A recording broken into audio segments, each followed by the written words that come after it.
Hello, good morning. Welcome to Breakfast with Louise Minchin and John Kay. Our headlines for you today: a call to light candles this evening to remember murdered police community officer Julia James. A week after the discovery of her body in woods in Kent, her daughter asks people to make what she calls a beautiful nod to her mum. The breakup of one of the richest and most influential couples in the world. Bill and Melinda Gates announced their divorce. Speedo Mick, the man who brought thousands together by crossing the UK in his briefs, tells us why the isolation of lockdown has nearly broken him. It got so bad that I didn't want to be here anymore. You know what I mean? And I didn't want to be here anymore.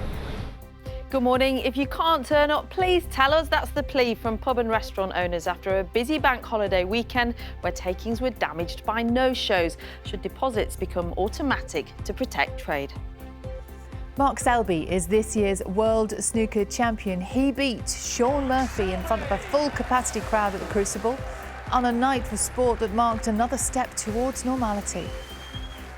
Good morning. Yesterday was the coolest early May bank holiday on record. Today is going to be another cool day with sunshine and also some heavy showers and the wind slowly easing a little bit. I'll have all the details later in the programme.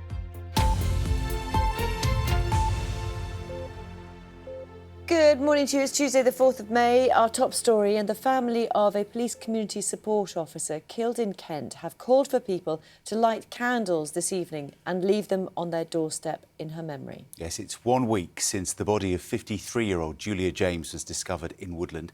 A murder investigation is underway, but police say they still don't have a motive and no arrests have been made. As Tim Muffet reports.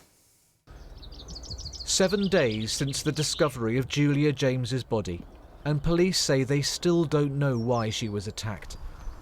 Yesterday, people living close to Akholt Wood in Kent, where her body was found, were advised by police to tell someone when they are going out. They have also been urged to keep a fully charged phone with them and to plan a route. Julia's daughter Bethan has also responded to requests for a vigil in her mother's honour. In a social media post that has been shared with the BBC, Bethan asked people to instead light candles on their doorstep. A number of people have asked about holding a vigil for my mum, Bethan wrote, and whilst I'm so grateful for people wanting to remember her, I'm very conscious that any gathering would need to be policed, if it was even allowed.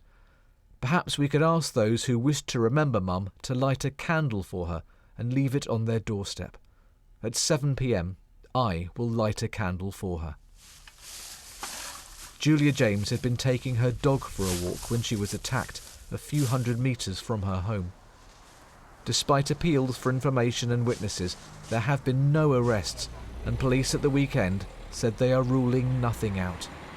We do not, at this stage, have any identified suspects. We are keeping all options open to us while we fully investigate the circumstances of this matter and try to understand exactly what happened. We do not at this stage understand the motive for this attack. Julia's family have described her as a fiercely loyal wife, mother, daughter and grandmother who loved people with her whole heart. Tim Muffet, BBC News. Bill and Melinda Gates have announced that they are divorcing after 27 years of marriage. The pair, who have an estimated fortune of £100 billion, say they no longer believe they could grow together as a couple. Here's our North America correspondent, Peter Bowes. One of the most famous and highest achieving couples in the world. Wealthy beyond imagination, Bill and Melinda Gates met at Microsoft, but they're best known as a power couple for the work of their charitable foundation. The news that they're planning to separate came out of the blue. They both tweeted a statement. After a great deal of thought and a lot of work on our relationship, we've made the decision to end our marriage. The couple will continue to work together at their foundation, but they say, we no longer believe we can grow together as a couple in this next phase of our lives. Now this child we saw was admitted yesterday in the morning. The Bill and Melinda Gates Foundation has had a huge impact on the world of philanthropy, with billions spent fighting causes such as infectious diseases and encouraging vaccinations in children.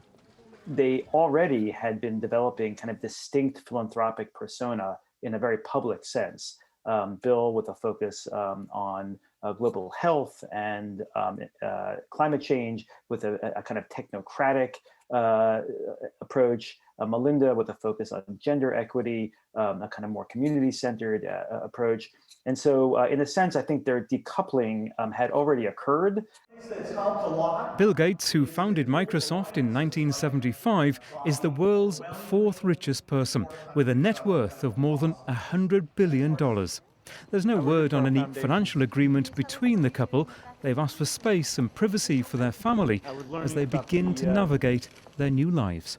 Peter Bowes, BBC News, Los Angeles. Let's cross to Peter in Los Angeles now. And Peter, I mean, some people will regard this as kind of gossip, almost like a sort of West Coast gossip story. But this is a significant couple with significant implications as well. Yes, and it's interesting, John, that actually people here, as far as I can tell, are not treating it in that sort of gossipy way. I think there is a huge amount of respect for this couple, not only for what they've achieved, but for the way that they are dealing with this very personal situation, acknowledging clearly that they've had problems and that they're going to go their separate ways, but then very quickly pivoting to the future of their foundation, this colossal organisation that started in the year 2000 that's been spending billions around the world on global health issues, infectious diseases, gender equality, COVID-19, issues that perhaps are more important now coming out of the pandemic than ever before. And of course, that's an issue that Bill Gates himself has showed an intense interest in. It's got to be said, though, that there is some concern here about the future of the foundation, even though they have pledged both of them to continue working closely together on it. But some people are suggesting perhaps it could mark the splitting up of this foundation, of the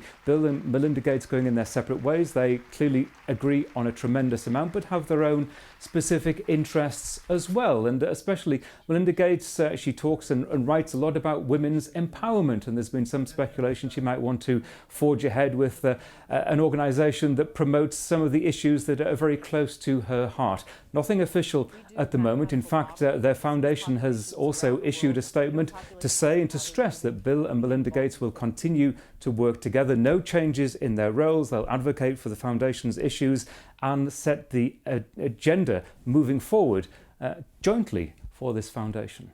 OK, Peter Bowes, thank you very much indeed.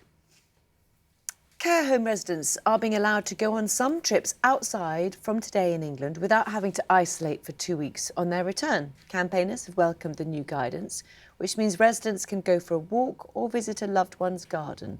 Those leaving for medical appointments will still have to self-isolate when they get back.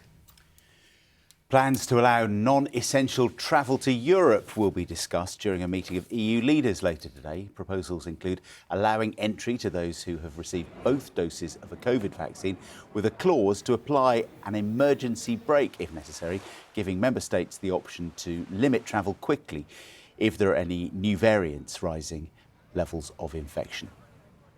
Hospitality bosses have lost a legal challenge to bring forward the reopening date for indoor dining in England. They'd argued there was no scientific justification for keeping pubs and restaurants shut, while non-essential retail could reopen. But a High Court judge dismissed the case on the grounds the hearing would likely take place after the May the 17th, when indoor hospitality is due to restart in England anyway. Marriage certificates in England and Wales will include the names of the mothers of new brides and grooms from today. Until now, the documents have only named the fathers of the couple. Marriages will also be recorded electronically for the first time as part of an attempt to modernise and simplify the registration system. Now, the army in India has been asked to set up intensive care units in the capital, Delhi, to support hospitals, which, as we've been reporting on Breakfast over the last few days, have been completely overwhelmed with COVID patients. Yep, India has now reported more than 20 million coronavirus cases. We're joined right now by our correspondent Divina Gupta, who's in Delhi for us this morning. And Divina, just tell us, what is the situation like in the city today? Can you just bring us right up to date? Well, in one word, it's a crisis because we've seen oxygen shortages continue in the capital. This despite India's top court pulling up the central government, asking them to ensure uninterrupted oxygen supply in the city by midnight on May 3rd. But what we have seen right now is that so far the hospitals continue to firefight the crisis. In fact, the Children's Hospital just this morning has sent another distress call asking for additional supply just this morning, and they've asked the government to supply them urgently because children are on ventilators who are just 2 hours away from running out of this oxygen supply. So it's an urgent situation. The Indian Army has been called to add and help them with resources. Even medical students have been asked to help hospitals at this moment. But it seems that the challenge remains of a critical manpower resource distribution as well. We've also seen global aid coming from the UK. Over 400 oxygen cylinders just arrived this morning in India. We've had the US sending oxygen concentrators, and a batch of over 500 oxygen concentrators arrived this morning in India. But once again, the distribution of these resources is critical as India is clearly running out of time in this race to fight the pandemic. Javina Gupta, thank you very much. Live there in Delhi. Thank you. Here, hundreds of volunteers are taking part in a new art project that's going to last all year in Yorkshire. It's extraordinary. The Hull Vigil is a glass-fronted box perched high above the city. For 365 days, during sunrise and sunset, a different member of the public will stand and soak up the view. Should we have a look at it? Let's do it. Here's our media and arts correspondent, David Silito.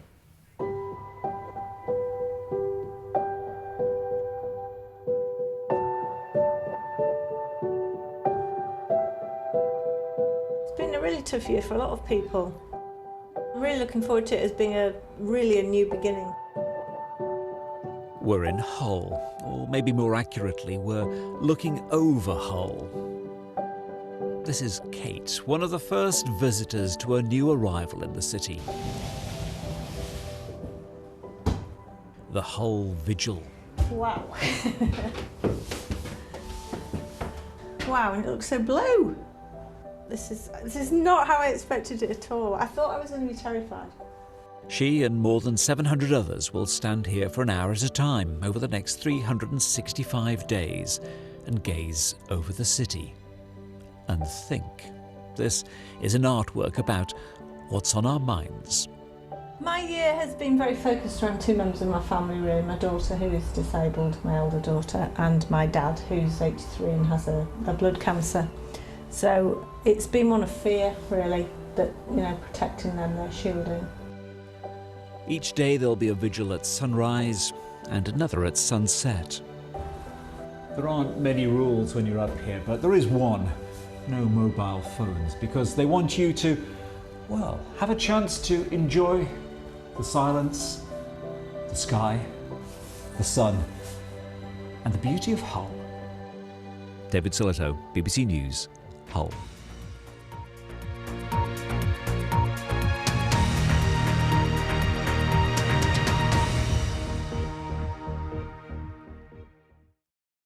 See the headlines as they happen and watch BBC News live in the app and get the full story with bbc.co.uk/news. Follow the story for all the latest with BBC News.